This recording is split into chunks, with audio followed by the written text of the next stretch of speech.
Hello and welcome to episode 60 of our podcast, Smart Consulting Sourcing, the podcast about consulting procurement.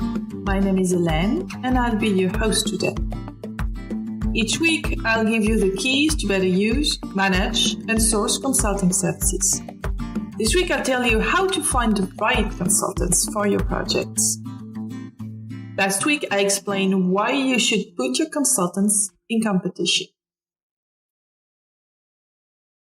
We saw that it's a good idea to evaluate several consultants by putting them in competition. It will enable you to make an informed choice on what consultant is right for you on many levels, such as skills, fit, and price. Along the way, you may even go for ideas that are completely out of the box you had yourself designed in your request for proposal. But today, I'll give you my tricks to find the right consultants. But before we get there, you must figure out what you need. The first question is not, do I need a consultant? Instead, ask yourself, do I have an urgent problem? If yes, find your best understanding of the issue and why it needs a solution. Then ask yourself, what kind of consultant can solve this issue? Another way to put it would be, who should be part of my dream team to solve this issue? What are the characteristics to look for now that you know what you're searching for? I call them markers, and the total sum of these markers makes the consulting DNA of a consulting firm. Let's reach into the basics of consulting, and of course, the obvious capabilities and industry dimensions are first on your list. It's critical to understand which capabilities would be required for a project. Truth aside, consulting firms frequently describe their services differently than their clients do. They're more likely to talk about what they do rather than the issues they address. They may also utilize technical jargon that their clients aren't familiar with. You must act as a translator for them.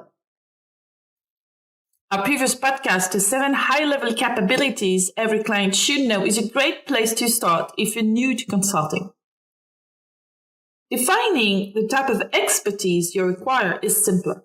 However, be careful to include all the situation specifics and desired results to precisely describe what breadth and depth of knowledge you require. For example, if you're interested in the oil and gas sector, you might be interested in the industry as a whole, or your project might be about upstream operation, exploration, production, and well stimulation more specifically. Now, you should consider the locations where the consultancy will need to operate, the languages it will have to speak, and the cultures it must comprehend. Consider also where and how the consulting team will have to communicate with project leaders. Imagine a high-tech company based in Germany with factories in Korea and the United States. They decide to hire a German consultancy that they worked with in the past. And now picture one of these German consultants explaining work organization in a Texas factory. That also works in Seoul, actually. Yeah, you get the point. Also consider the travel costs when deciding whether to hire a consulting firm. Long-distance consultants can add 25 to 30% to your project's original budget. Do you need an on-site consultant? Is it possible to benefit from modern communication tools? Besides, what are your policies for small businesses and freelancers? How long will a project take? And how many locations will it require? Determining whether or not a larger firm with a global presence is right for your needs depends on your time constraints. If you only need help on one location and have a flexible schedule, you might want to work with a smaller firm.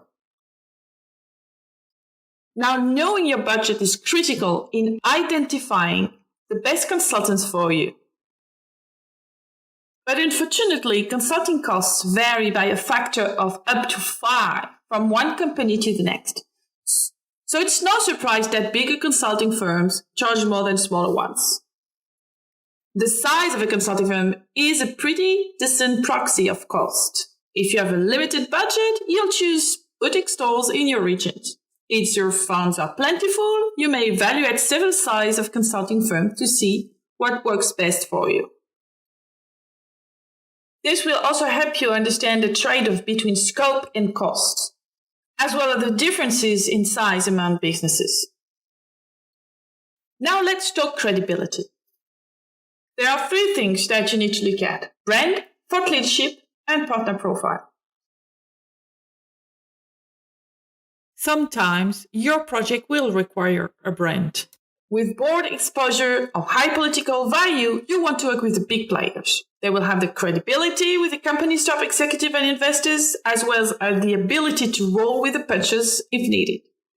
But let's say you need deep expertise in multimodal transportation for process industries. Your teams dislike consultants because they know nothing or are the school bus. It's time to bring in a consultant who knows about network distribution optimization and multimodal transportation. Your teams may warmly welcome someone who wrote books or articles on this subject.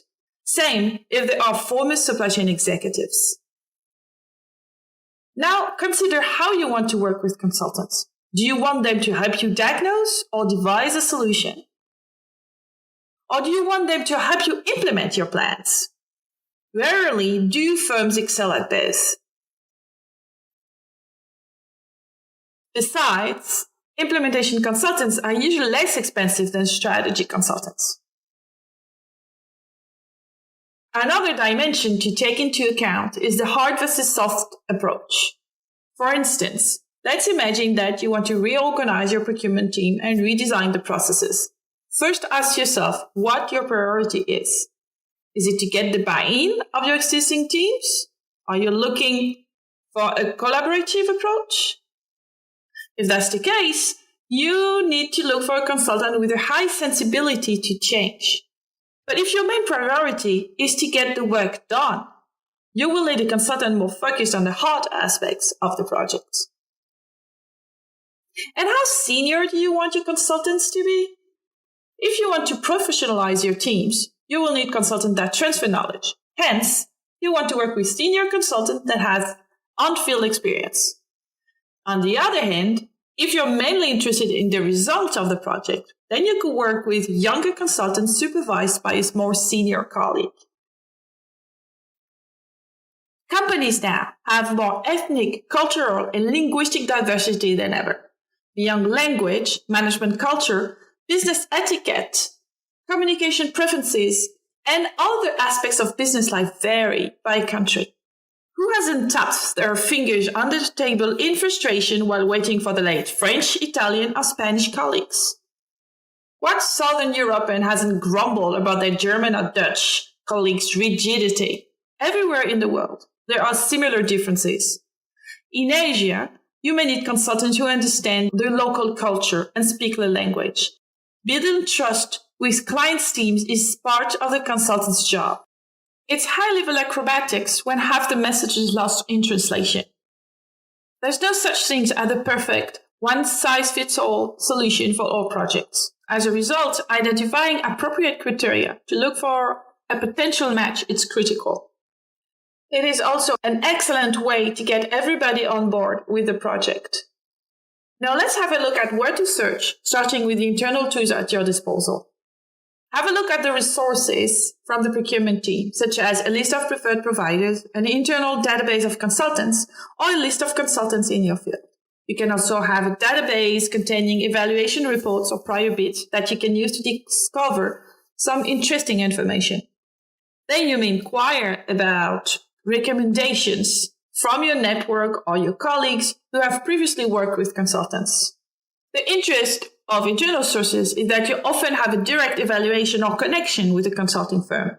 However, bear in mind a motto: the expert you know may not be the expert you need. On top of your internal sources, don't hesitate to use external sources to grow your list. External sources are very helpful when you don't have internal resources available for your project. You can use a marketplace or a directory of consulting firms. However, keep in mind that many consulting companies buy a membership to these directories, which makes them appear more credible than they actually are. try to find platforms that include detailed performance reviews, such as conavigo.com. You may also connect with professional organizations in your field or the skills you're looking for to connect with specialist consultants or ask for recommendations from your peers. Another option is to look for articles and books written on the subject you're interested in. Often management professors and authors are working as consultants as well. There's also a large number of consultants listed on LinkedIn, but beware that the information can be outdated or incomplete. Finally, you may use a simple Google search or Quant or DuckDuckGo to look for other firms. And don't forget to evaluate each firm based on your criteria, whether you've worked with them previously or not. Now that you have a list of potential consulting firms, it's time to find out more about them. A consulting firm might look a perfect match on paper, but this is only one way to know if they have the right skills, industry experience, and project experience. Talk to them. And that will focus of next week's episode, how to qualify a consulting firm for a project. In the meantime, if you have any questions or want to know more about what we do at Consulting Quest, send me an email at helen.lafitte with 2 F and 2 T's at consultingquest.com. You can also have a look at our website, consultingquest.com, to know more about our book, our publications, and our services to improve your consulting sourcing. Bye, and see you next week. Au revoir.